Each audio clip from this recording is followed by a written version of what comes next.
A palavra de hoje vai mudar a vida de alguém. Alguém crê nisso?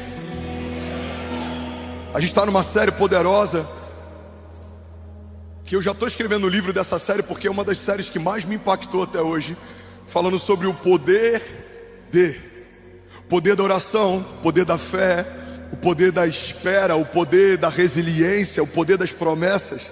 Eu quero falar sobre o poder do milagre nessa manhã. Alguém comigo? Milagres são poderosos. Ainda bem que eu vim, Jesus. Milagres são uma dinâmica criativa de Deus para envergonhar toda a dinâmica natural da terra.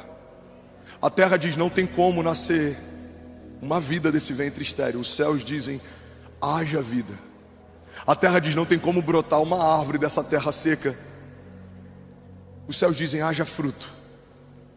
A terra diz: não tem como a luz brilhar no meio dessa escuridão. Os céus dizem: haja luz. Para cada contestação natural sobre a tua realidade, existe uma provocação sobrenatural para gerar sobrenaturalidade. E é por isso que Paulo diz que nós não caminhamos mais por aquilo que vemos, mas por aquilo que cremos. Irmão, olha para mim e não se distrai, em nome de Jesus.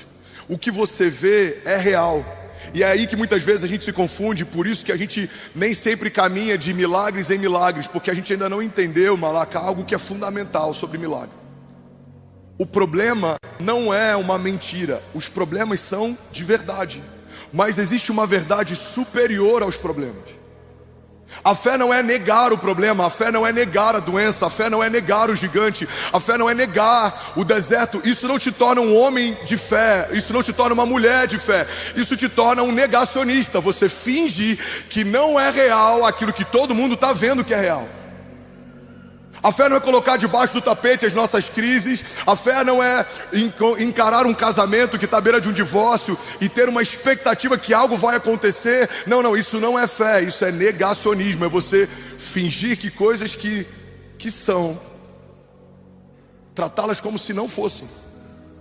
A fé é uma realidade superior às realidades naturais. Tem uma frase do Bill Johnson que eu já usei milhares de vezes e eu amo ela. Ele diz que a fé não é negar a realidade do problema, mas é não dar ao problema um lugar de influência na construção da minha história. A fé não é olhar para um ventre estéril e fingir que ele não é estéril. A fé é crer que, apesar da esterilidade natural, uma palavra de Deus pode gerar vida nesse ambiente estéril. Alguém está comigo? Diga amém. A fé não é olhar para um globo ocular que não enxerga e fingir que ele funciona perfeitamente. A fé é crer que, mesmo que naturalmente ele não enxergue, pela fé ele pode voltar a enxergar. Quando a gente coloca essas coisas no seu devido lugar, o sobrenatural se torna algo desejável e algo que a gente começa a ansiar para que se manifeste.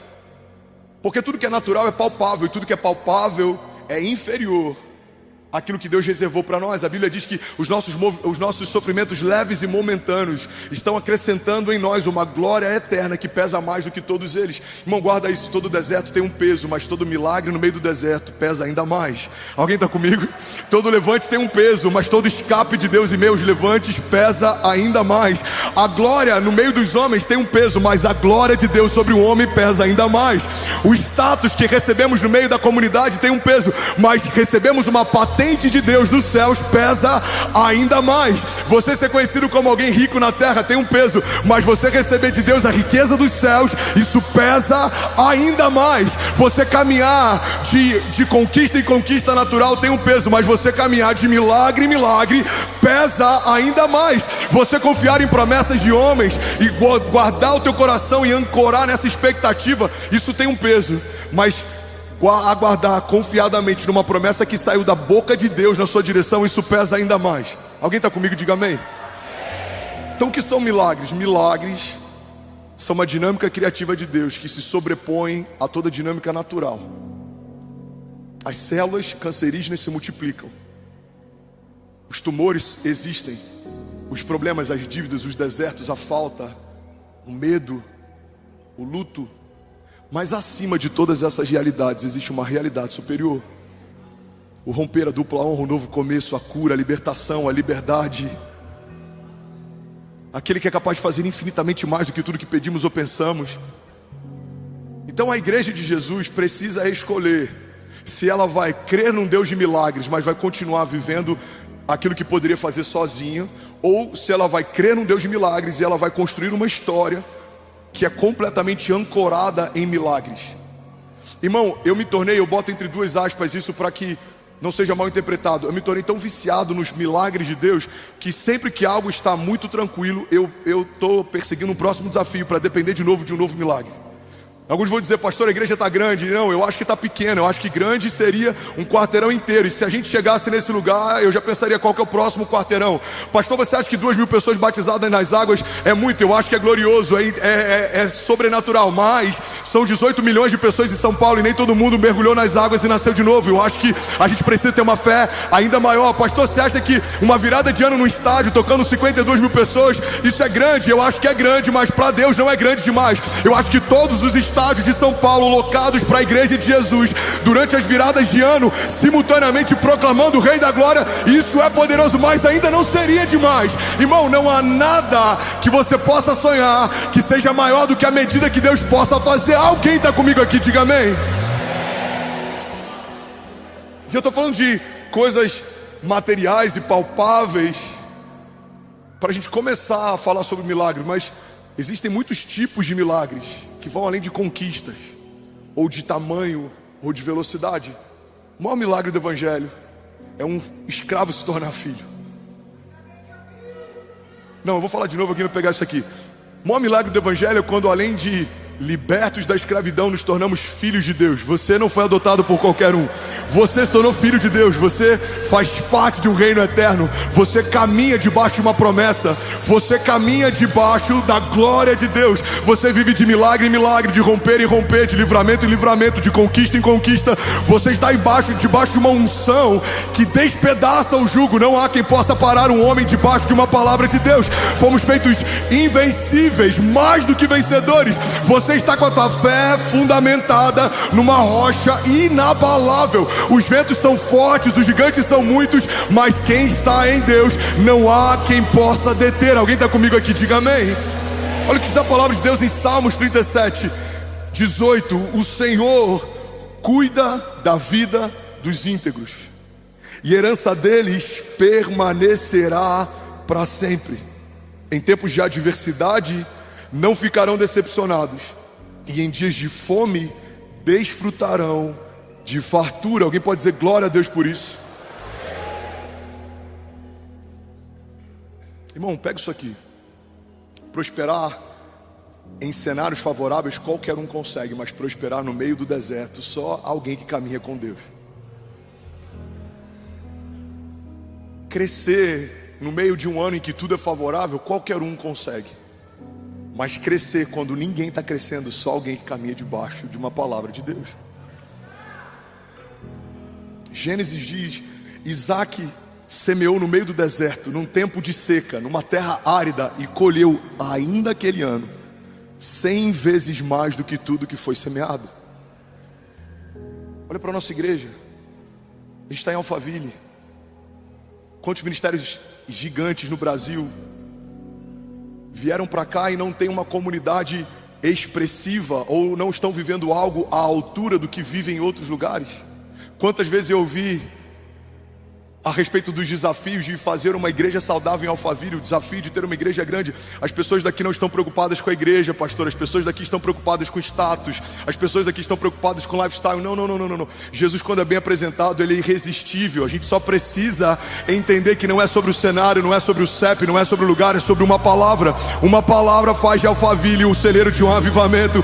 Uma palavra pode fazer um lugar que tinha tudo para florescer se tornar escasso. Irmão, não depende do cenário, o quão boa a terra é, o quão árida ela é, o quão bons os dias são, ou o quão desafiadores eles são. Você só depende de uma palavra de Deus. Alguém está comigo? Diga amém. Salmos 37, 19. A herança deles permanecerá para sempre, e em tempos de adversidade não ficarão decepcionados, e em dias de fome desfrutarão de fartura. A medida de Deus é tão extraordinária que a Bíblia não diz que em dias de fome teremos o que comer, porque isso significa necessidade suprida. A Bíblia diz que em dias de fome nós desfrutaremos de fartura, porque isso é transbordo de Deus. Os milagres de Deus não geram só uma necessidade suprida, mas geram um transbordo. O Senhor prepara uma mesa para mim, diz o salmista, na presença dos meus inimigos, e me honra ungindo a minha cabeça com óleo, e o meu cálice faz transbordar. A medida de Deus sempre é o transbordo. E se tem áreas da sua vida que você não está transbordando, são áreas que você precisa viver novos milagres. Uma igreja não pode viver só pelo escape. O escape é pontual, o milagre é diário. O deserto é pontual, o milagre é diário. Vamos, alguém pega isso aqui em nome de Jesus. Os gigantes são pontuais, os milagres são diários. A oração do Pai Nosso é fundamentada nessa expectativa. O pão nosso de cada dia nos dai hoje. O pão que cai do céu é diário. O livramento de Deus é diário. A provisão de Deus é diária. A riqueza de Deus é diária. O transbordo de Deus é diário. Por quê? Porque Deus não é bom em um dia e deixou de ser bom no dia seguinte. Deus não é provedor em um dia e deixou de prover no dia seguinte. Ele não pode negar a si mesmo. Um dos seus nomes é Jeová Jireh, o Deus da provisão. Um dos seus nomes é Jeová Rafa, o Deus que cura. Um dos seus nomes é Jeová Nissi, o Senhor é a nossa bandeira. Um dos seus nomes é El Shaddai, Ele é o Todo-Poderoso. Um dos seus nomes é Emanuel, Deus está conosco. Irmão, Ele é a resposta que você precisa. Ele transborda no lugar da tua falta. Aquilo que você não tem, escorre dele. Aquilo que você não sabe, escorre dele. Ele é o princípio da sabedoria. Ele é o princípio e o fim de todas as estações. Ele é o Pai da eternidade. Ele é o príncipe da paz. Ele é o maravilhoso conselheiro. Você está em dúvida? Busca nele, e ele tem a palavra que você precisa. A Bíblia diz: clama a mim e responder-te-ei e anunciar-te-ei coisas grandes e insondáveis que não sabes. A Bíblia diz que aquele que bate, a porta se abre. Aquele que procura, encontrará. Alguém comigo aqui em nome de Jesus. Aleluia. Um conselho saudável para a sua jornada de fé: não comece nada que você não dependa de um milagre para sustentar. Nada. E de verdade, com muito temor e sem falsa modéstia, eu posso dizer isso. Olha para a nossa igreja e você vai ver que isso não é uma pregação romantizando o Evangelho. Vivemos debaixo dessa verdade o tempo inteiro e dependendo de Deus para tudo. Não nos movemos a partir de um saldo, o saldo sempre é inferior ao tamanho da visão. Não nos movemos a partir de uma estratégia, aquilo que a gente faz estrategicamente não faria sentido. Não nos movemos debaixo de uma conjuntura natural, porque tudo que é natural fica com úlcera nervosa quando vê aquilo que a gente tem sonhado, se movido e como a gente tem feito. Irmão, não é sobre a visão de um homem, a estratégia de ninguém, não é sobre a gestão extraordinária de ninguém. É sobre uma palavra de Deus e sobre um povo que decidiu caminhar debaixo de dependência de Deus para tudo. Alguém está comigo? Diga amém. Quero que você guarde isso aqui. Depender de Deus não é imprudência. Depender de Deus é dependência. A gente precisa entender que imprudência é se mover longe de Deus, tentando fazer na força do braço aquilo que sozinho eu não conseguiria. Mas dependência é se mover junto com Deus, debaixo de uma palavra de Deus, caminhando para um lugar que, se Deus não fizer, nada vai acontecer. Mas agindo Deus em nosso favor, não há quem possa impedir o seu agir. Alguém está comigo? Diga amém. O que é dependência? Dependência é gastar tempo escolhendo o nome do bebê, mesmo que o diagnóstico dos médicos seja esterilidade. Dependência é pegar o Google Maps e começar a tracejar lugares que Deus te disse que vão ser seus, mesmo que naturalmente não façam sentido. Dependência é gastar tempo pensando como vai ser a decoração da casa que eu ainda não tenho, mas Deus disse que vai me dar. Ou como vai ser a viagem em família que eu ainda não consegui pagar, mas Deus disse que vai me dar. É você tratar coisas que não são como se já fossem. Se a gente pudesse personificar, se a gente pudesse tornar palpável o que é dependência, o retrato de dependência, eu acho que uma das coisas que ajudaria a gente a entender o que é dependência é você acessar os meus murais do Pinterest.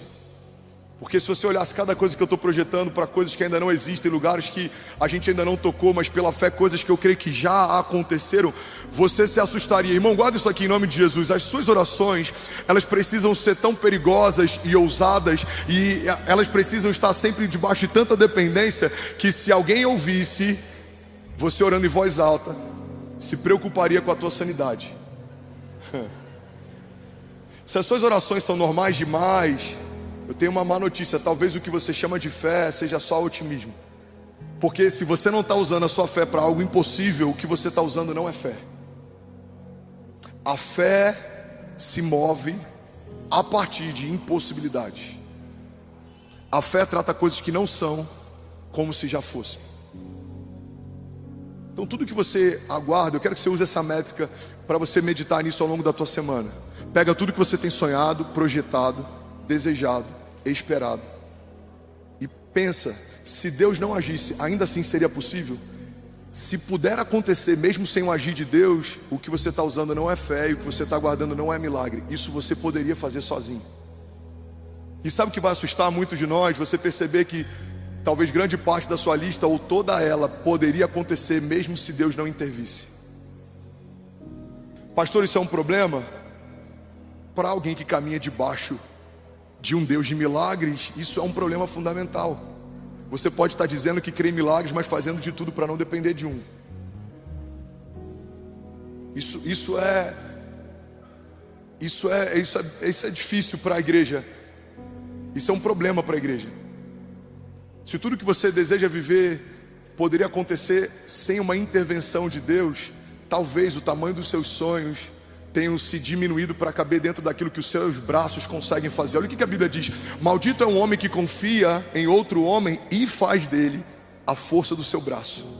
Muitos usam essa passagem fora de contexto para dizer que a Bíblia nos ensina a não confiar em ninguém, mas não é isso que a Bíblia está dizendo. A Bíblia está dizendo que você não pode confiar em outra pessoa a ponto de tornar a força dele a sua expectativa. Ou seja, eu estou me garantindo em alguém.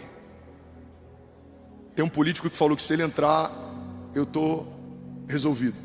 Não, eu tenho um tio que falou que assim que eu terminar a faculdade eu estou contratado. Não, eu tenho um amigo que ele falou que assim que eu conseguir resolver isso, ele vai... Não, irmão, guarda isso aqui.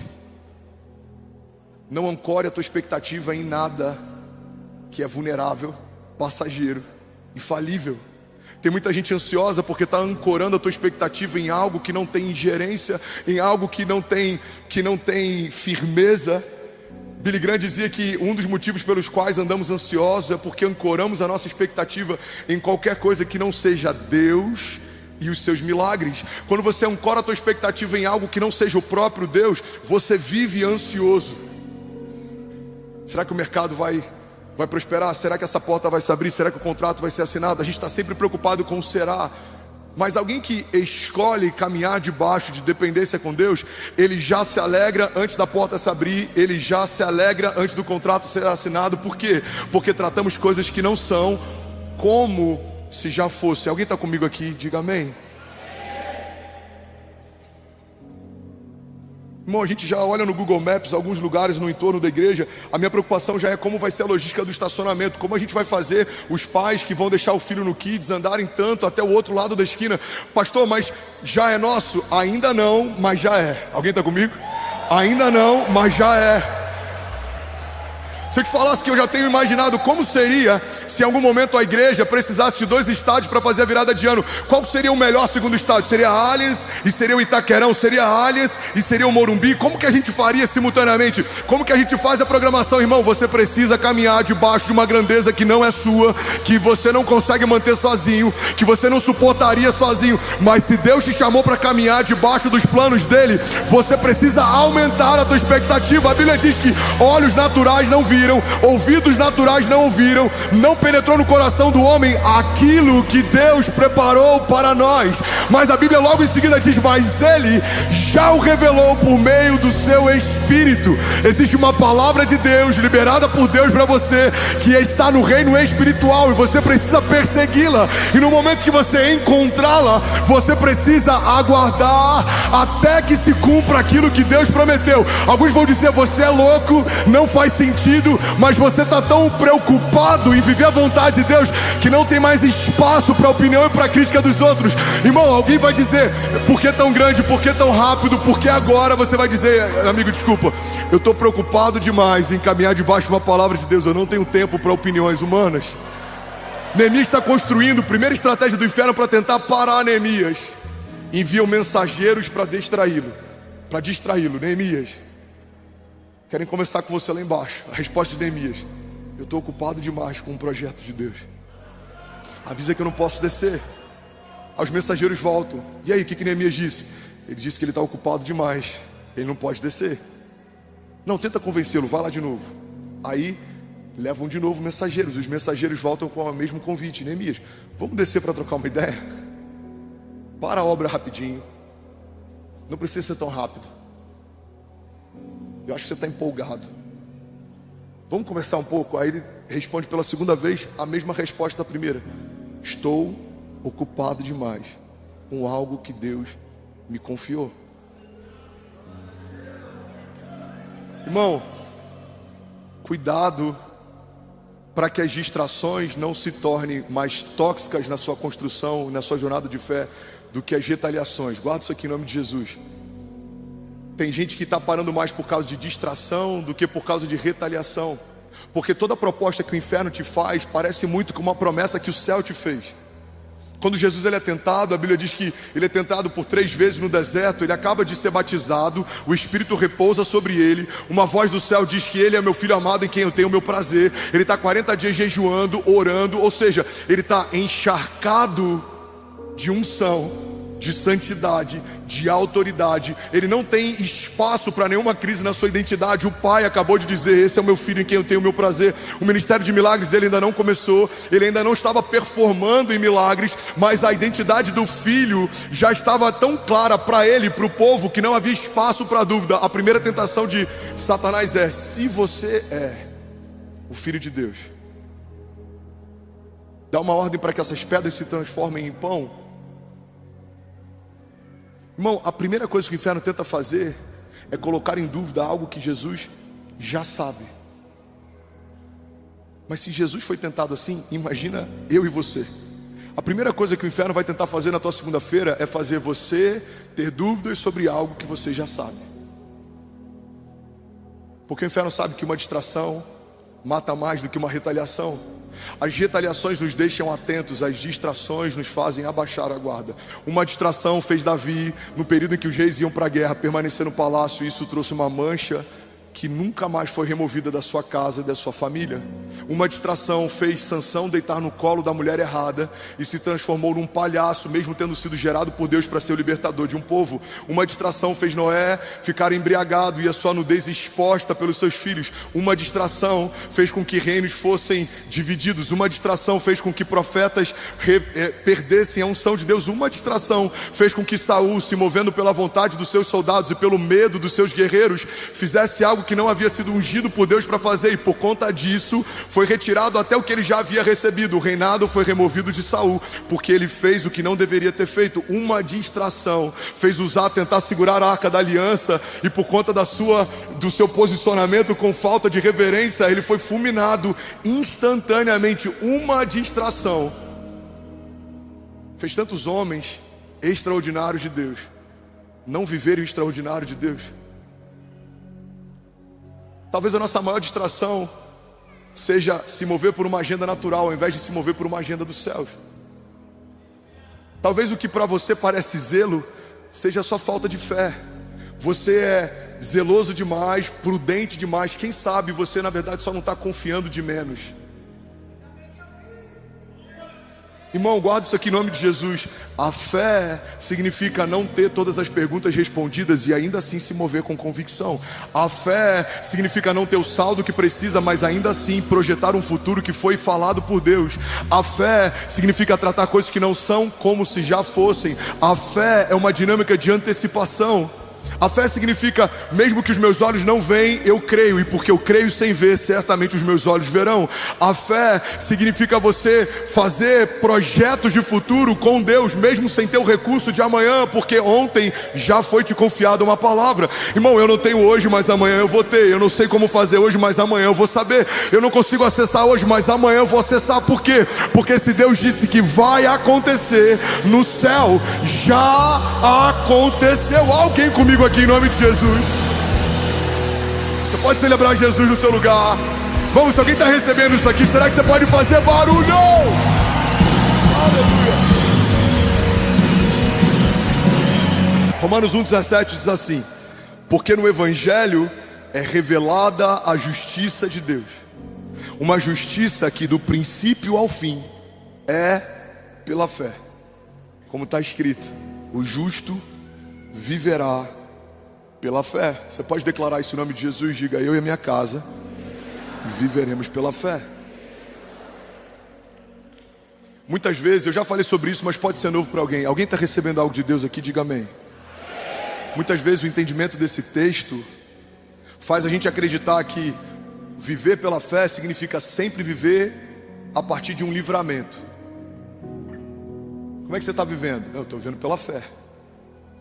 Mas você faz o que Deus não te pediu para fazer, você entra em portas que Deus não te pediu para entrar, você abre negócio que Deus não te pediu para abrir, as coisas estão indo de mal a pior, mas a gente fala: não, eu estou vivendo pela fé. Não, viver pela fé não significa viver só pelo escape. Viver pela fé não significa viver de crise em crise, mas crendo que de alguma forma, por algum motivo, as coisas vão terminar bem. Não, você não está crendo, você está se iludindo. Viver pela fé, no original, nesse texto, significa um tipo de fé que dá origem a algo que não existe. Quando a Bíblia diz que o justo viverá pela fé, significa que o justo, o homem de Deus, vai viver a partir de uma dinâmica criativa que estabelece o que não existe. Esse é o chamado profético da igreja. É profetizar um caminho que não existe e se mover a partir do que foi profetizado. É profetizar uma colheita que não existe e semear com lágrimas, crendo que vai colher com alegria. É profetizar a partir do que não existe, mas pelos olhos da fé, já tratando as coisas que não são como se já fossem. É profetizar o que não existe, mas crendo que mesmo que os nossos olhos não consigam ver, em algum momento vai acontecer. Irmão, isso para o mundo é loucura. A Bíblia diz que para o mundo é loucura, mas para nós que cremos, esse é o poder de Deus. Aquilo que para o mundo é loucura, para nós que cremos, é o poder de Deus. O problema é quando o poder de Deus para nós que cremos começa a parecer loucura. Cara, eu acho que isso é loucura. Aí eu acho que já foi longe demais. Eu acho que crer nisso aqui é loucura. Isso daí já está caro demais, rápido demais. Mas a pergunta é: o que seria demais para um Deus que pode todas as coisas, que é dono do ouro e da prata, que é o Pai da eternidade, que não se atrasa, que não se cansa, que não fica exausto? Um Deus que não é gente. Irmão, Deus não é gente. Ele não é limitado. Ele não se submete a ninguém. Por não ter ninguém superior a si, por quem jurar, a Bíblia diz que ele jura por si mesmo. Ele promete e ele garante o que prometeu. Você tem noção? Ele cria todas as estrelas, nomeia elas, e quando chama, elas se enfileiram, elas se colocam em ordem. Ele estabelece o mar, a porção seca, e a Bíblia diz lá em Jó que ele estabelece os limites até onde o mar pode ir e aonde ele deve parar. Você já parou para pensar por que o planeta Terra, que tem mais água do que terra, não é só água? Você já parou para pensar por que os limites da água não invadem os limites da terra? A Bíblia diz o porquê. Porque Deus disse até onde você pode ir, e a partir daqui você não pode mais. Você pode ver, tem muitas cidades e lugares que estão sendo inundados, mas você vai ver a história dessas cidades, são lugares que foram aterrados. Ou seja, nós estabelecemos terra em lugar que não tinha terra. O mar está reivindicando algo que é dele por direito. Mas por que o mar não invade todas as cidades? Porque Deus disse até onde? Eu amo esse termo que é usado em Jó. Deus questionando a Jó, pergunta: Jó, onde você estava quando eu estabeleci os limites do mar e disse até onde o seu orgulho se desfaria em espuma? Deus fala para o mar: até aqui tudo bem, tá, filho? Daqui para lá, não. Irmão, o Deus que estabeleceu os fundamentos da terra e que governa o mar, o Deus que estabeleceu os luminares, o sol e a lua, e governa o vento, o Deus que estabeleceu tudo que existe quando nada existia e governa o tempo, esse Deus habita em você. O mesmo poder, a Bíblia diz que ressuscitou Jesus Cristo dos mortos, habita em nós. Então existe um poder criativo, existe um Deus eterno, existe um Deus provedor que habita dentro de você. Não faça planos do seu tamanho, quando o que habita em você é do tamanho de Deus. Não faça planos a partir do seu saldo, Se você receber uma palavra, deixa eu só abrir esse parênteses para que ninguém seja inconsequente. Senão amanhã tem gente nas Casas Bahia fazendo crediário, falando que foi o pastor que mandou. Tem gente indo na concessionária financiando o carro, falando que foi uma palavra do pastor. Não, irmão, guarda isso. Uma palavra minha é falível, mas uma palavra de Deus não. Então se você tem uma palavra de Deus, não faça contas. Não depende do teu saldo, não depende da tua força. O Deus que te deu a palavra vai te dar o recurso. Alguém está comigo? Diga amém. O Deus que te deu a palavra vai te dar o acesso. O Deus que te deu a palavra vai te dar o caminho. O Deus que te deu a palavra vai te dar os meios. Porque quando uma palavra sai da boca de Deus, todo recurso que essa palavra precisa para se manifestar já foi liberada junto com a palavra que Deus te confiou. Quando Deus faz uma promessa, junto com a promessa vem o recurso, vem o acesso, vem os caminhos, vem tudo que você precisa para operar o milagre que te foi confiado. Então quando Deus fala, a Bíblia diz que não há quem possa impedir o seu agir. Por quê? Porque quando Deus profetiza algo sobre o seu futuro, no tempo de Deus, isso já é presente, já aconteceu. Alguém comigo aqui, diga amém. O que são milagres? Milagres são uma antecipação de um futuro profético. Se você pudesse passear na eternidade como ele passeia, você consegue imaginar uma mulher que já está com o filho nos braços, questionando no lugar secreto por que o filho não vem? Imagina o Deus que já está no tempo do seu milagre, vendo você, questionando um milagre que para ele já aconteceu. A gente tem que gastar menos tempo questionando portas que não se abriram, profetizando para que elas se abram. Milagres que não chegaram e profetizando para que eles cheguem. Coisas que não aconteceram, a gente tem que gastar tempo profetizando que elas se manifestem. Você pode ver, irmão, 90% do que eu profetizo quando fecho os olhos no nosso momento de oração, de 2 anos para cá até hoje. Faz 2 dias atrás, a gente completou 2 anos aqui em Alphaville, dia 28 de agosto. A gente completou 2 anos aqui em Alphaville. Você pode pegar qualquer culto online, qualquer gravação, todas as orações e momentos em que a gente profetizou nesse púlpito falavam de coisas que a gente já está vivendo e se tornaram naturais, cotidianas. Tem momentos que eu lembro que a gente levanta as nossas mãos e a gente começa a profetizar a igreja que a gente vê.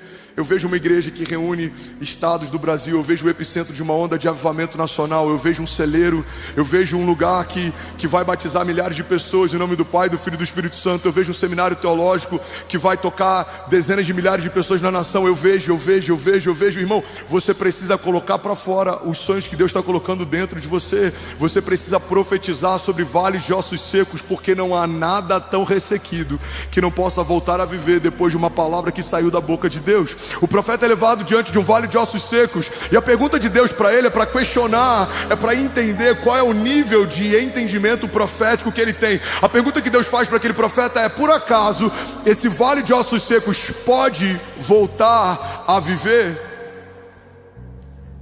Naturalmente o profeta diria: impossível.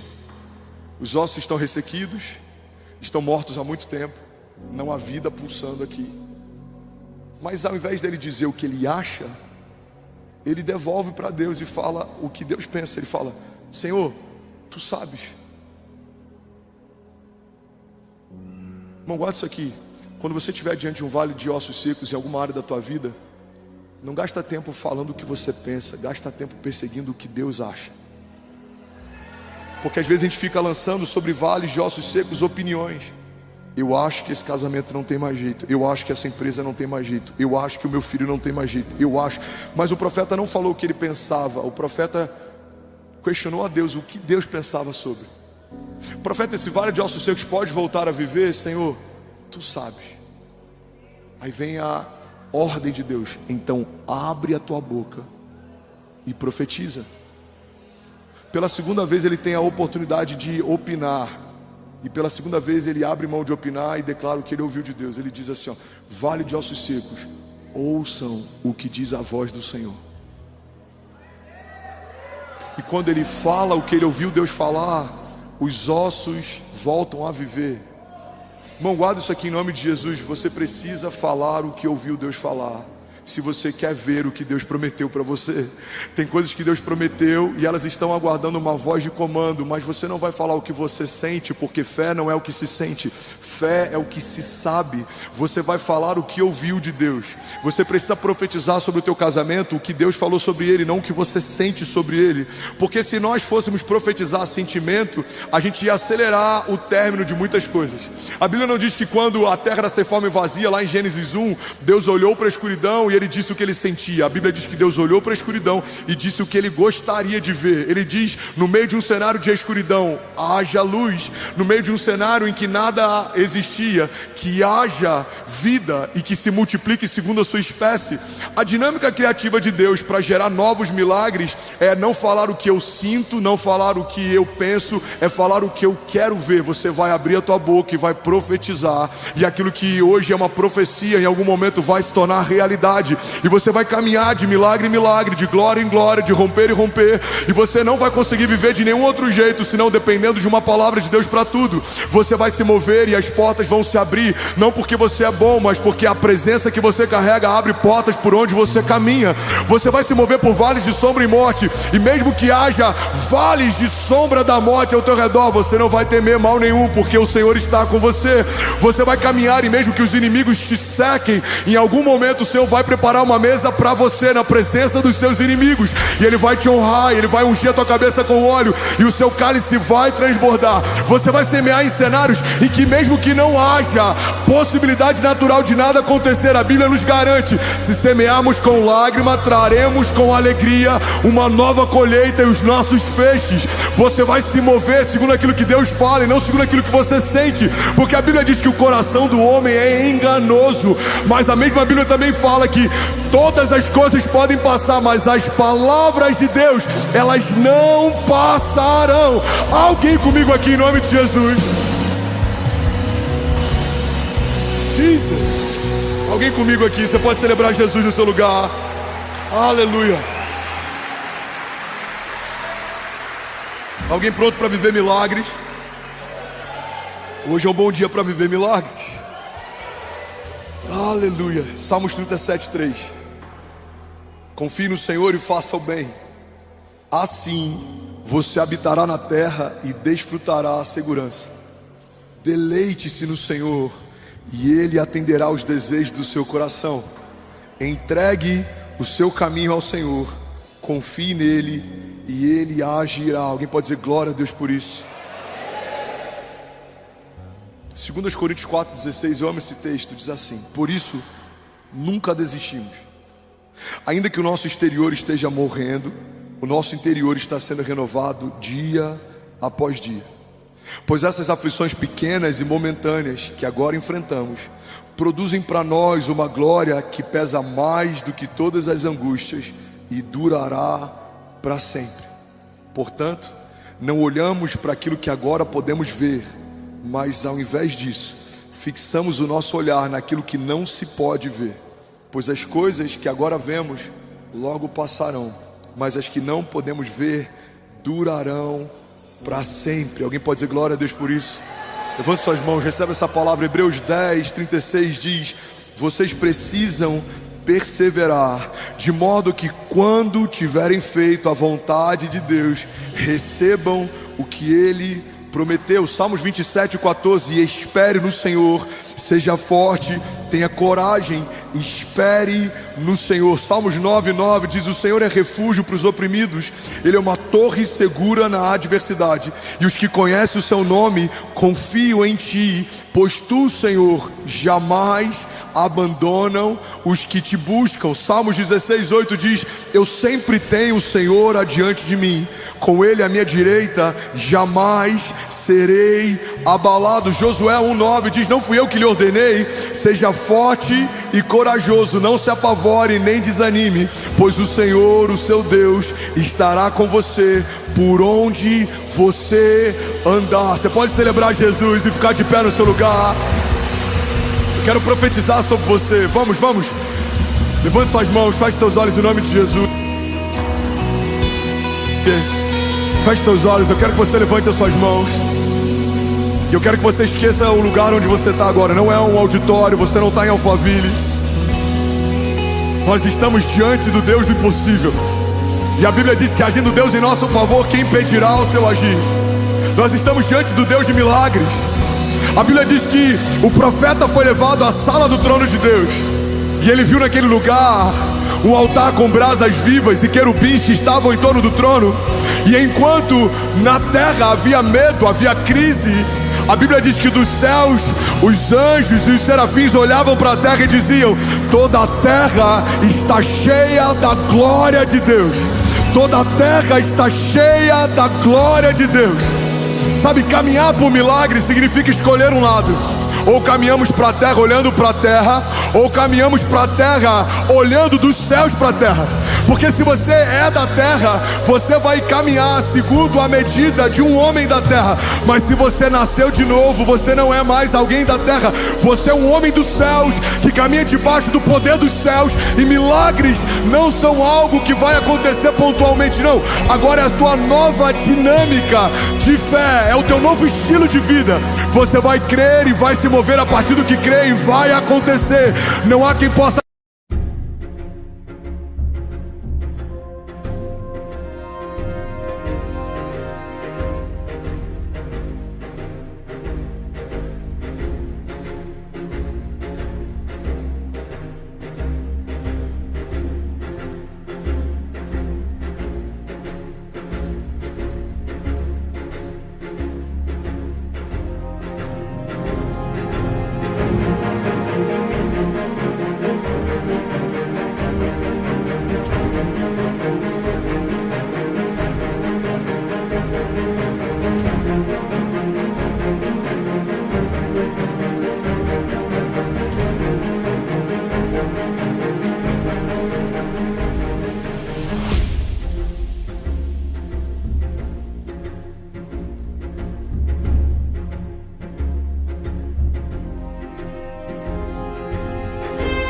te impedir, não há quem possa te resistir. Um homem posicionado debaixo de uma palavra de Deus se torna invencível. Você vai correr e não vai se cansar. Você vai voar alto como águia e vai ver dos céus as realidades de Deus sobre a terra. Você não vai tratar o passado como presente, não. Você vai caminhar debaixo de uma palavra que te aguarda no teu futuro. Você vai crer, se Deus disse que vai acontecer, eu creio, já aconteceu. E aí, tudo bom? Você acabou de assistir uma mensagem aqui do nosso canal. Eu tenho certeza que ela te edificou e que ela vai gerar algo novo em você. E a gente separou mais 2 vídeos, eu quero deixar essas indicações aqui para você continuar queimando com Jesus. E eu quero muito te fazer um pedido também. Se essa mensagem te edificou, comenta aqui embaixo, segue o canal, me ajuda a compartilhar para que mais pessoas sejam tocadas também. Deus te abençoe.